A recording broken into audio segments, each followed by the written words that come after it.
Summer లో బాడీని cool చేసేసి అలాగే ఈజీ డైజెషన్ కి ఎంతో యూస్ఫుల్ అయినటువంటి ఈ అంబలి తయారీకి కావలసినటువంటి పిండిని, అలాగే డయాబెటీస్ కి ఎంతో హెల్త్ బెనిఫిట్స్ ఇచ్చేటువంటి ఫైబర్ కంటెంట్ ఉన్నటువంటి జొన్న గడకకి, జొన్న ఉప్మా రవ్వకి మిక్సీలో ఎలా తయారు చేసుకోవాలో వాటికి కావాల్సిన టిప్స్ ని మీకు ఈ వీడియోలో చూపిస్తూ తెలియజేస్తానండి.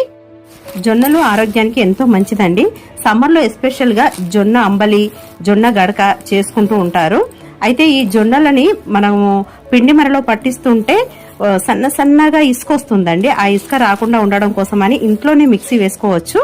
మిక్సీలో జొన్న రవ్వ చేసుకోవాలనుకుంటే కొంచెం కొంచెమే వేసుకొని చేసుకోవాలండి. ఎందుకంటే ఎక్కువ వేసుకున్నాం అనుకోండి రవ్వ అనేది మీకు పిండిలాగా అవుతుంది అనమాట. ఎక్కువ వేసుకుంటే అదే కొంచెం వేసుకొని మధ్యలో పల్స్ ఇచ్చుకుంటూ చేసుకున్నట్లయితే మనకు రవ్వ అనేది మనకి ఈజీగా తయారవుతుందండి. ఇదిగోండి ఇలా మనం మిక్సీ వేసుకున్న తర్వాత పిండిలా వస్తుంది. దీన్ని మనం ఇలా జల్లించుకున్నట్లయితే ఇందులో ఉన్నటువంటి పిండి అనేది కిందికి వస్తుంది. అలాగే మనకు రవ్వ అనేది రెడీ అయిపోతుందండి.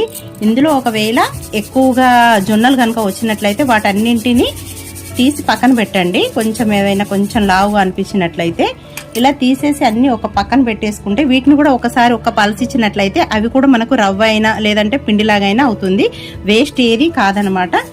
ఇలా మనం ఇంట్లోనే చేసుకోవడం వల్ల మనం పిండి గిన్నెలో అయితే మనకి ఇసుకొస్తుంది కదండి, అలాంటిది లేకుండా ఉంటుంది. అంతేకాకుండా మనం అక్కడ వెయిట్ చేయాల్సిన అవసరం లేదు, క్యూలో ఉండాల్సిన అవసరం లేదు. అంతేకాకుండా పిండి అనేది మనకు కరెక్ట్ క్వాంటిటీ మన దగ్గరే అక్కడ మిస్ అవ్వకుండా పిండి మరలో కొంచెం అతుక్కొని పోతూ ఉంటుంది అనమాట. ఇక్కడైతే అది కూడా వేస్ట్ అవ్వకుండా మనకు చక్కగా ఎప్పుడంటప్పుడు టైం వేస్ట్ కాకుండా ఇంట్లోనే ఈజీగా తయారు చేసుకోవచ్చండి.